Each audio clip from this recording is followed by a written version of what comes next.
Bum bum bum bum bum bum bum bum bum bum bum bum. The Peter Dislike Show. Bum bum bum bum bum bum bum. I want to talk about the concept of an asynchronous or a clockless society. And before I begin, let's discuss the motivation for this. I'm recording this in April of 2024.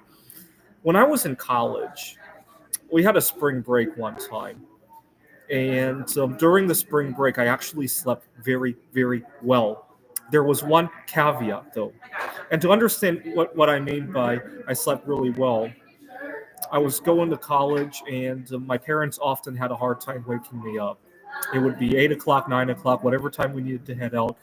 And I would ask my mom for 5 more minutes. And in Chinese, the number five was pronounced ooh. I'd put my hand up and go, ooh. My mom would say, come on, wake up, we gotta go to school. Ooh. And so it became almost like a meme. My brother thought ooh meant to procrastinate. We told him to do something and he would say ooh. My brother was 2 or 3 years old at the time. Okay. Now, I also had a hard time going to sleep. I would be so caught up with something at night. It was bedtime. My parents would be telling me to go to sleep, turn off the computer, go to sleep. I would also say, whoa. Now, during that spring break, I didn't have either of those problems. I slept really well. I fell asleep when I hit the pillow. When I woke up, I just jumped right out of bed, and I had a lot of time on my hands as well. There was one caveat though. It wasn't at a regular time. That's the only part. But I slept really well. Now, school started again, and I was a mess. I was falling asleep in class. Now, my mom is from Taiwan, and she really had a lot of respect for educators. And she made me go up to each one of my professors and apologize for falling asleep in class. And I did. But after I finished the apology, in the back of my mind, I thought to myself, gee, what am I apologizing for? This is the best sleep I ever got.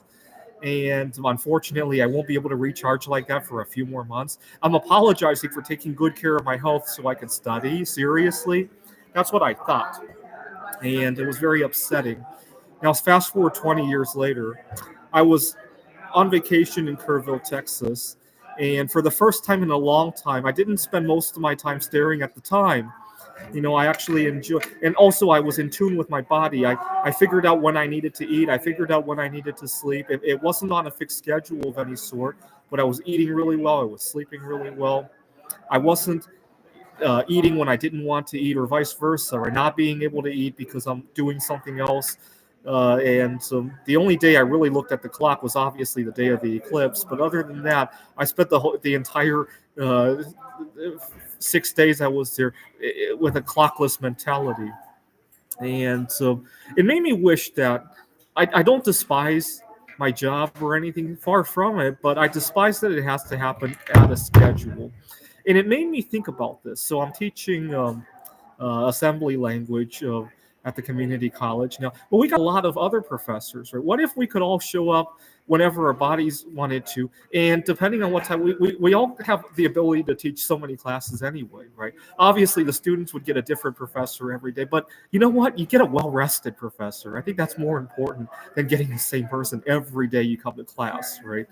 And we would be eating so much better. I have a colleague who has type 2 diabetes. I think he would cure himself of diabetes if he could eat on his own schedule. I really do.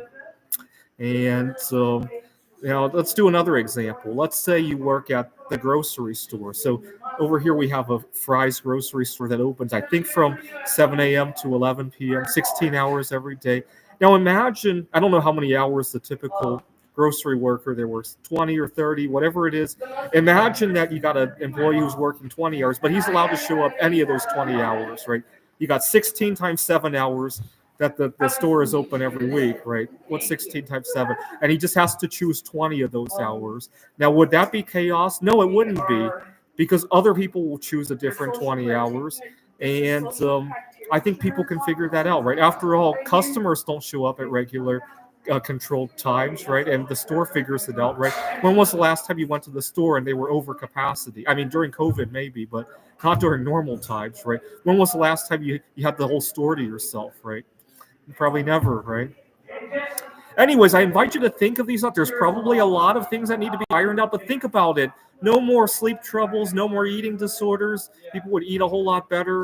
Things would flow a whole lot better. No more sleeping in and missing out on stuff. This is the Peter Dislike Show.